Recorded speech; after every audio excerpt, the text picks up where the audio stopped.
Hola, muy buenas a todos y bienvenidos de nuevo al canal.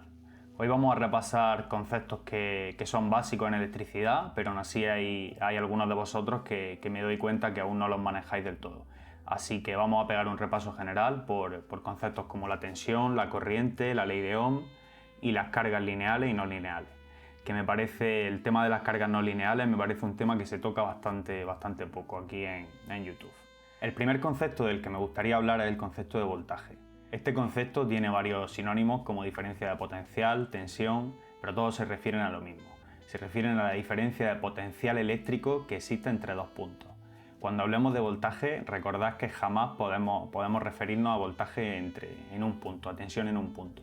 Siempre tiene que ser referida a otro. Es decir, podemos decir en el punto A hay 5 voltios con respecto al punto B. O en el punto A hay 3 voltios alternos con respecto al punto C, pero jamás podéis decir en el punto A hay 2 voltios, porque eso no tendría sentido.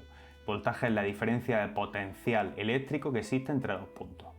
Una vez hemos definido el término de voltaje, vamos a separarlo, vamos a categorizarlo en dos categorías principales, como son el voltaje continuo y el voltaje alterno.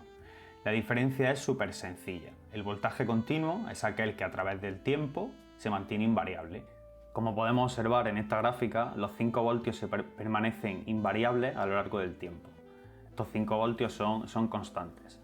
La segunda forma en la que se manifiesta la tensión, que es la más frecuente que nos encontremos, es la tensión alterna. Como veis en esta gráfica, en función que va avanzando el tiempo, la tensión va variando desde 5 voltios hasta 0. Cabe decir que la tensión alterna da pie a todo el sistema de red eléctrico que tenemos en nuestros países. Como veis, he ejemplificado aquí con algunas fotos los diferentes tipos de tensión. La tensión continua la podemos encontrar en batería, en pila, en la batería de nuestro portátil, de nuestro iPad, de nuestro teléfono. La mayoría de electrónica funciona a través de batería, funciona a través de tensión continua. Por otro lado, para representar la tensión alterna, aquí tenéis una foto de un generador trifásico que parece un motor. Es que un motor y un generador son prácticamente iguales en cuanto a su diseño, y un enchufe. En todo el sistema de red eléctrica que tenemos en nuestros países funciona por diferentes motivos que no voy a tratar en este vídeo, lo dejaremos para más adelante. Este parámetro eléctrico, el parámetro de intensidad o de corriente, se dice vulgarmente que es esclavo de la tensión, o más que esclavo podríamos decir que va de la mano con la tensión.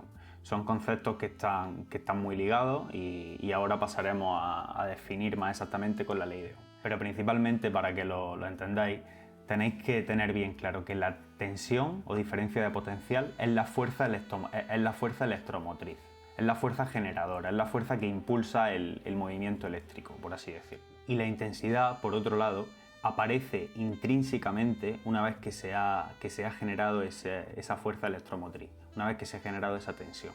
La intensidad depende del camino que le dejemos a esa tensión, a esa diferencia de potencial, para que corra, para que circule. La intensidad, al igual que la tensión, como podemos ver en esta gráfica, puede ser principalmente continua o alterna. Y esto dependerá de la fuerza electromotriz que haya generado esa intensidad, es decir, de la tensión que haya generado esa intensidad, si esta es continua o alterna. Tenemos que tener claro que ambos conceptos, el de tensión y el de intensidad, van muy ligados, tienen una relación muy estrecha. Esa relación que queda determinada por la ley de Ohm y la vamos a explicar después. Por ahora, lo que quiero que sepáis es que la intensidad se mide en amperios y, al igual que la tensión, puede ser alterna o continua, depende de la tensión que haya provocado esta intensidad, depende de esa fuerza electromotriz que haya iniciado el movimiento, sea alterna o continua. Una vez tenemos estos dos conceptos claros, vamos a pasar a ver la magia de todo y el concepto que relaciona ambos términos. Vamos a pasar a ver la ley de Ohm. La ley de Ohm, que seguro la habéis escuchado un montón de veces, incluso aunque nunca os hayáis adentrado en estos temas. La ley de Ohm relaciona el concepto de tensión, corriente y resistencia. La ley de Ohm se define, aplicado a una resistencia, como la diferencia de potencial que existe entre sus dos extremos, entre sus dos patillas, cuando por ella circula una corriente determinada. De esta premisa básica, de que la diferencia de tensión es la corriente por la resistencia que circula por un resistor, por una impedancia, podemos extrapolar otras dos fórmulas que nos van a ser muy útiles. Despejando tenemos que la corriente es la diferencia de tensión partido la resistencia y que la resistencia es la diferencia de tensión partido la corriente. Esto es simplemente transformando la fórmula principal. Aplicando esta ley a los ejemplos que hemos visto antes, a las gráficas que hemos visto antes, la gráfica continua y la gráfica alterna, vamos a verlo todo con ejemplos numéricos.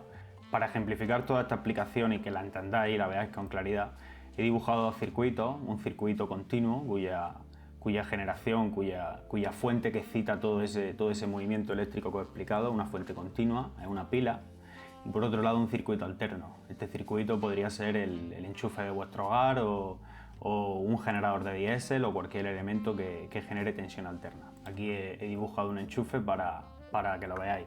Como podéis observar, la fuente de tensión en ambos circuitos es distinta. En el circuito de tensión continua está representado por este símbolo, que es el símbolo normalizado para la fuente de tensión continua, y en este, como podéis ver aquí, aparece una onda sinusoidal, que es también el símbolo normalizado para representar la corriente alterna. Si analizamos ambas gráficas en los instantes t igual a 0 y t igual a 1, esta la vamos a analizar igual, llegamos a este planteamiento matemático. Bien, vamos a centrarnos inicialmente en el circuito continuo.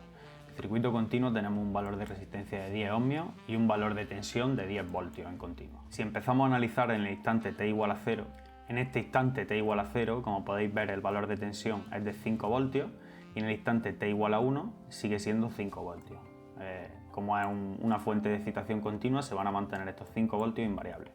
Con lo cual, volviendo a la matemática, tanto en t igual a 0 como t igual a 1, la corriente es 10 voltios partido 10 ohmios, que es un amperio. Este amperio se va a mantener invariable a lo largo del tiempo, en un circuito continuo. Sin embargo, en un circuito alterno, podéis ver que este símbolo, que no es tan común, Vp, y esto significa voltio pico. En esta gráfica, el valor de tensión pico sería de 1 voltio y el valor de tensión pico a pico sería de 2 voltios pico a pico.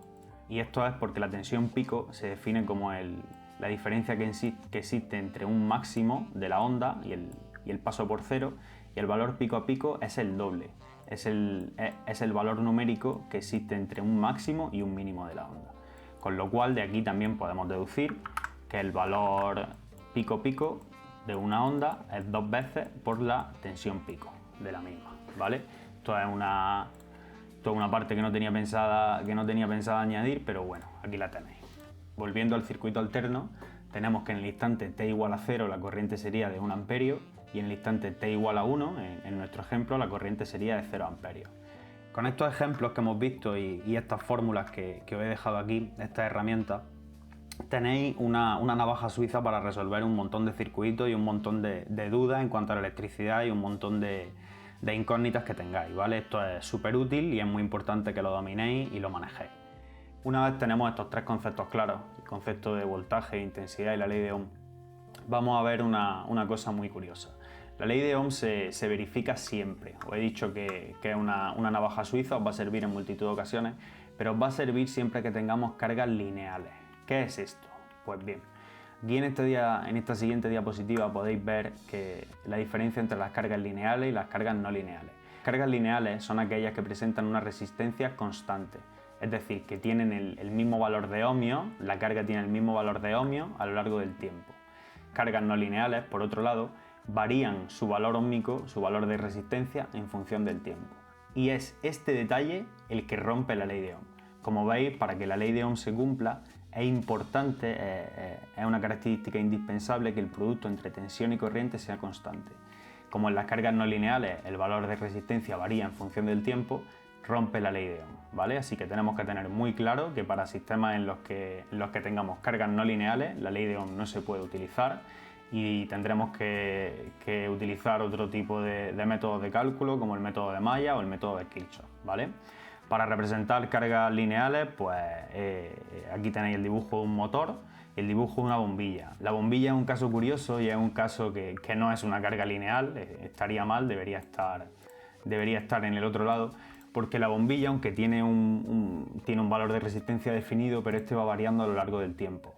Las resistencias, como sabéis, cuando circula intensidad a través de ellas se calientan y su valor óhmico cambia, con lo cual es una carga no lineal.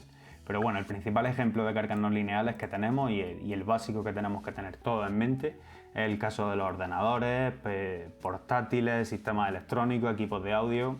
Estos equipos, al tener electrónica, al tener semiconductores, presentan resistencia que varía con el tiempo y esto nos lleva a un montón de problemas, ¿vale? Problemas de armónicos y un montón de desequilibrios que, en cuanto a la corriente de neutro, que tengo pensado tratar en otro vídeo. Aquí por último os voy a dejar una explicación que he redactado para que veáis más claro todo este concepto de las cargas lineales y no lineales. Y con esto voy a dar por concluido este vídeo. Simplemente quería dar un repaso general a conceptos que me parecen básicos, que me parecen muy importantes que tengamos claros, y esto me va a dar pie a futuros vídeos y a poder profundizar en distintos temas, sobre todo el tema de armónicos, que es un tema que estoy estudiando bastante y quiero compartir con vosotros.